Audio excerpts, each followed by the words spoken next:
Hello, कैसे हैं आप लोग। आज मैं कक्षा 10वीं एनसीईआरटी द्वारा निर्धारित पुस्तक स्पर्श भाग 2 का गद्य खंड का पाठ कारतूस, इसके लेखक हैं हबीब तनवीर, इस पाठ के प्रश्नोत्तर लिख पाऊंगी। तो चलिए शुरू करें। पहले दिया है मौखिक प्रश्न। निम्नलिखित प्रश्नों के उत्तर एक या दो पंक्तियों में दीजिए। कर्नल कलिंग्स का खेमा जंगल में क्यों लगा हुआ था? इसका उत्तर है अवध के अपदस्थ नवाब वजीर अली ने विद्रोह कर दिया था तथा गोरखपुर के निकट जंगलों में वह सक्रिय था। ब्रिटिश कंपनी उसे गिरफ्तार करना चाहती थी, इसीलिए कर्नल कलिंग्स के नेतृत्व में सैनिकों की एक बटालियन जंगल में खेमा डालने पड़ी थी। दूसरा प्रश्न है वजीर अली से सिपाही क्यों तंग आ चुके थे? इसका उत्तर है वजीर अली से सिपाही इसीलिए तंग आ गए थे क्योंकि वे कई हफ्तों से जंगल में डेरा डाले पड़े थे, परंतु वजीर अली को फिर भी पकड़ नहीं पा रहे थे। अब सिपाही जंगल की कष्ट भरी जिंदगी से तंग आ चुके थे। तीसरा प्रश्न है कर्नल ने सवार पर नजर रखने के लिए क्यों कहा? इसका उत्तर है कर्नल तथा लेफ्टिनेंट जब अपने खेमे में रात्रि को बातें कर रहे थे तो एक सवार तेजी से खेमे की ओर आता हुआ दिखाई दिया। उन्हें लगा कि वह वजीर अली का कोई दूत या साथी हो सकता है। रात्रि के समय इस सवार के इस तरह से तेजी से बड़े आने के कारण कर्नल ने अपने सिपाहियों को सवार पर नजर रखने को कहा। अगला प्रश्न यानी प्रश्न क्रमांक 4, इसमें है सवार ने क्यों कहा कि वजीर अली की गिरफ्तारी बहुत मुश्किल है? इसका उत्तर है सवार स्वयं वजीर अली था। उसने कर्नल के सामने आकर अपने साहस का परिचय दिया। उसे अपनी बहादुरी तथा शक्ति पर पूरा भरोसा था। उसे यह भी पता चल गया था कि उसकी गिरफ्तारी के लिए आए सेना के अधिकारी तथा सिपाही उसे नहीं पहचानते। इस कारण सवार ने वजीर अली की गिरफ्तारी को मुश्किल बताया। अब हम लिखेंगे लिखित प्रश्न का पहला प्रश्न है, इसके उत्तर हमें 25 से 30 शब्दों में देने हैं। इसका पहला प्रश्न है वजीर अली के अफसाने सुनकर कर्नल ने रॉबिन हुड की याद क्यों आ जाती है? इसका उत्तर है इस प्रश्न का उत्तर है कर्नल ने वजीर अली के साहस की गाथाएं सुन रखी थी। उसकी बहादुरी और जामाजी के किस्से मशहूर थे। वह रॉबिन हुड की तरह मजदूरों का हमदर्द था। अंग्रेजी सत्ता को समाप्त कर वह स्वतंत्र अवध रियासत के पुनर्स्थापना करना चाहता था। उसकी दिलेरी तथा दृढ़ता से अंग्रेजी फौज का कर्नल भी प्रभावित था। उसने कंपनी के वकील को उसके घर जाकर मार डाला था। उससे वजीर अली के अफसाने रॉबिन हुड की तरह लगते थे। सादत अली कौन था? उसने वजीर अली की पैदाइश को अपनी मौत क्यों समझा? यह हमारा प्रश्न क्रमांक 2 है। इसका उत्तर है शाह आदत अली अवध के नवाब आसिफ उद्दौला का भाई था। आसिफ उद्दौला की कोई संतान नहीं थी, अतः सादत अली मन ही मन सोचने लगा था कि बड़े भाई के बाद वही अवध का नवाब बनेगा। परंतु जब उसे वजीर अली की पैदाइश का पता चला तो उसके सारे अरमानों पर पानी फिर गया। उसे अपनी नवाबी खतरे में दिखाई देने लगी। यही कारण था कि उसने वजीर अली की पैदाइश को अपनी मौत समझा। प्रश्न क्रमांक 3 है शहादत अली को अवध के तख्त पर बैठाने के पीछे कर्नल का क्या मकसद था? या इस तरह से भी पूछा जा सकता है कि कर्नल सआदत अली को अवध के तख्त पर क्यों बिठाना चाहता था? इसका उत्तर है सआदत अली अवध के नवाब आसिफ उद्दौला का छोटा भाई था। सआदत अली को अवध के तख्त पर बिठाने के पीछे कर्नल का उद्देश्य अवध की धन संपदा पर अधिकार करना था। सआदत अली अंग्रेजों का मित्र था। उसने अंग्रेजों को अवध की आधी संपत्ति दे दी, 10 लाख रुपए नगद दे दिए, रंग रलियां मनाने के सारे सामान उपलब्ध करा दिए। अगला प्रश्न है प्रश्न क्रमांक 4, कंपनी के वकील का प्रश्न क्रमांक 4 है, कंपनी के वकील का कत्ल कराने के बाद वजीर अली ने अपनी हिफाजत कैसे की? करने के बाद। इसका क्वेश्चन, इस प्रश्न का आंसर है, कंपनी ने वजीर अली को अपदस्थ कर सादत अली को अवध का नवाब बना दिया। वजीर अली को पेंशन दी जाने लगी तथा उसे कलकत्ता भेज दिया गया। वजीर अली ने कंपनी के वकील से इस बारे में जानकारी चाही, किंतु उसका अपमान किया गया। गुस्से में वजीर अली ने वकील की हत्या कर दी तथा आजमगढ़ पहुंच गया। आजमगढ़ के शासक ने अपने लोगों की हिफाजत में वजीर अली को घाघरा के जंगलों में भेज दिया। अब है हमारा प्रश्न क्रमांक 5, सवार के जाने के बाद कर्नल क्यों हक्का बक्का रह गया? इसका उत्तर है, कर्नल अपने सिपाहियों के साथ वजीर अली को गिरफ्तार करने के लिए जंगल में पड़ाव डाले हुए था। उस पड़ाव में रात्रि को एक सवार आया। उसने कर्नल से एकांत में वार्ता करने की बात की। सवार ने कर्नल को बताया कि उसे वजीर अली को गिरफ्तार करने के लिए कुछ कारतूस चाहिए। कर्नल ने उस सवार को 10 कारतूस प्रदान किए। तब कर्नल ने सवार से उसका नाम पूछा तो सवार ने अपना नाम वजीर अली बताया। वजीर अली की हिम्मत एवं अपने सामने खड़ी मौत देखकर कर्नल हक्का बक्का रह गया। अब देखेंगे हम निम्नलिखित प्रश्नों के उत्तर 50 से 60 शब्दों में दीजिए। इसका पहला प्रश्न है, लेफ्टिनेंट को ऐसा क्यों लगा कि कंपनी के खिलाफ सारे हिंदुस्तान में एक लहर दौड़ गई है?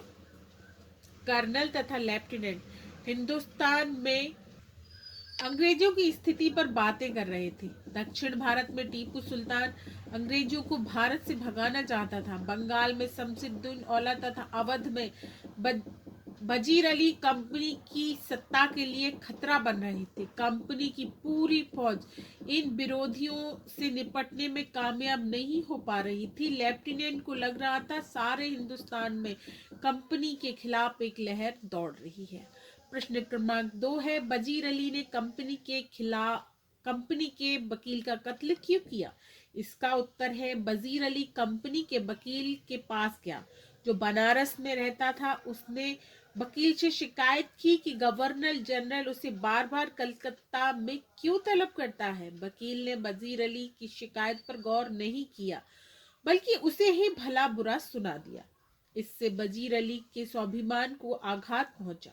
साथ ही वजीर अली अंग्रेजों एवं उनके किसी भी मददगार या सहायक से घृणा करता था। इस कारण उसने वकील का कत्ल कर दिया। अगला प्रश्न है, सवार ने कर्नल से कारतूस कैसे हासिल किए? इसका उत्तर है, सवार अंग्रेजों के खेमे में आया और कर्नल से कहा कि उसे वजीर अली को गिरफ्तार करने के लिए कुछ कारतूस चाहिए। यह सुनकर कर्नल उसे कारतूस दे दिए और उसका नाम पूछा। तब वजीर ने बताया कि वही वजीर अली है। अगला क्वेश्चन है, वजीर अली एक जाबाज सिपाही था, कैसे स्पष्ट कीजिए?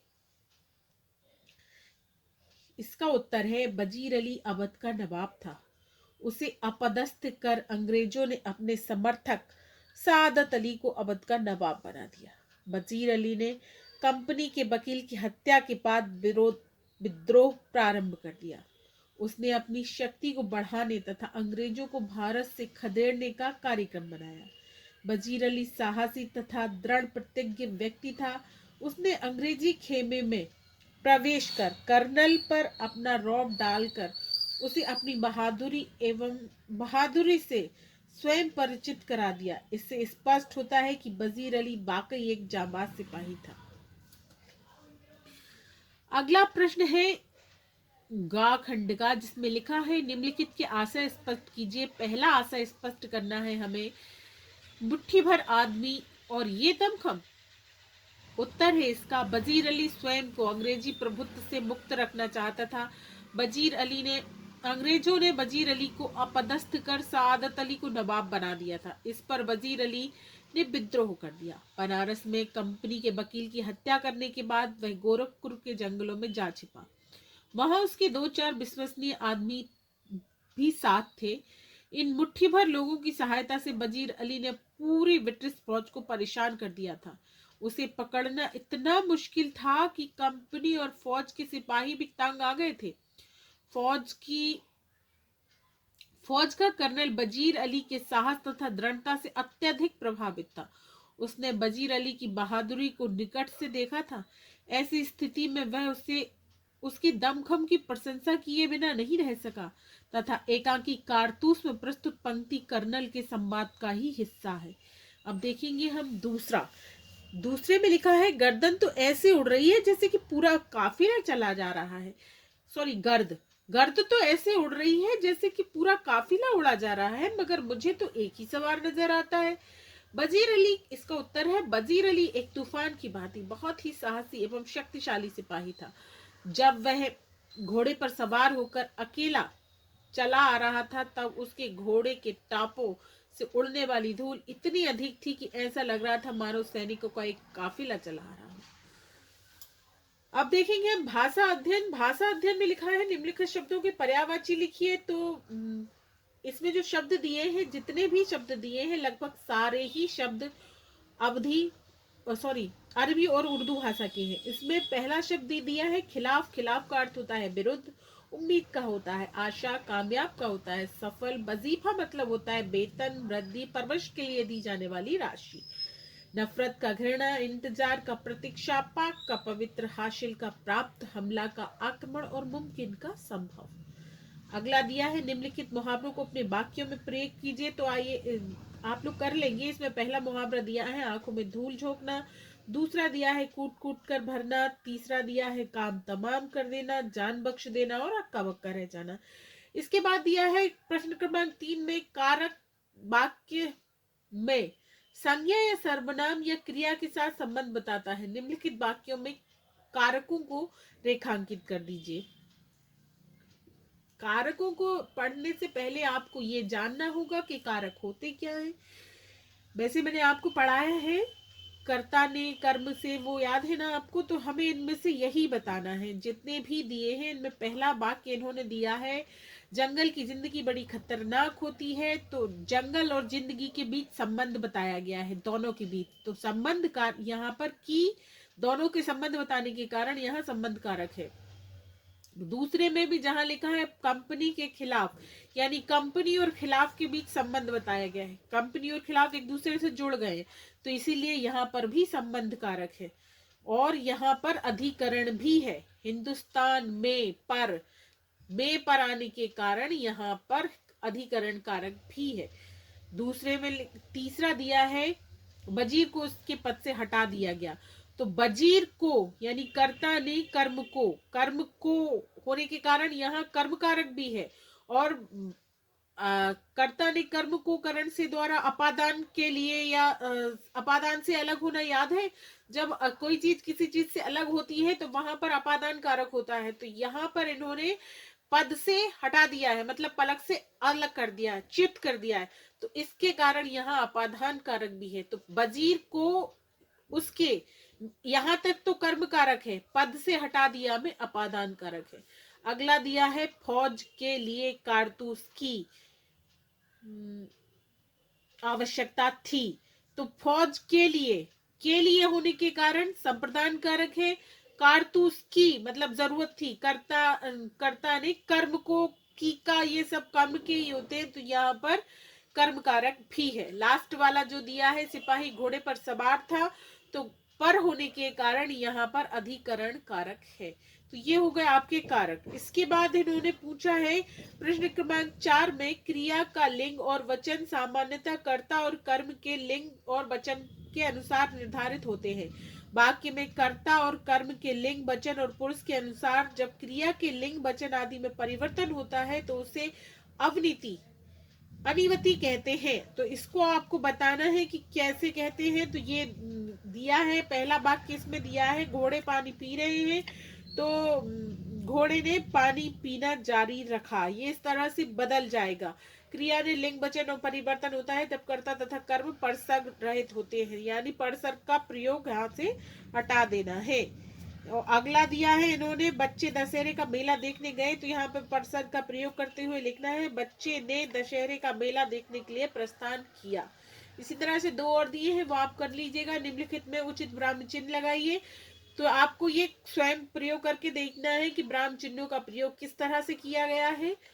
ये बुक में आप जब देखेंगे तो आपसे बन जाएगा। ये आपकी बुक के ही कुछ अंश यहाँ पर दिए गए हैं। जैसे मैं पहला बता दे रही हूँ आपको। पहले क्वेश्चन में लिखा है कर्नल ने कहा सिपाहियों को इस पर नजर रखो कि ये किस तरफ जा रहा है। तो कर्नल ने कहा के बाद आएगा अल्पविराम, अल्पविराम के बाद ऊपर आएंगे डबल इन्वर्टेड यानी उद्धरण चिन्ह। इनमें हम लिखाएंगे सिपाहियों के बाद आएगा विस्मय आदि बोधक चिन्ह, और उसके बाद नजर रखो के बाद आएगा अल्पविराम, और फिर पूरा लिखा जाएगा ये किस तरफ जा रहे हैं के बाद प्रश्नवाचक चिन्ह आएगा, और साथ ही हमारे उद्धरण चिन्ह जो है वो बंद हो जाएंगे। इसी तरह से आपको 2 और प्रयोग करके देखने हैं। ठीक है, ये आप करके देख लीजिएगा। Okay, bye, take care.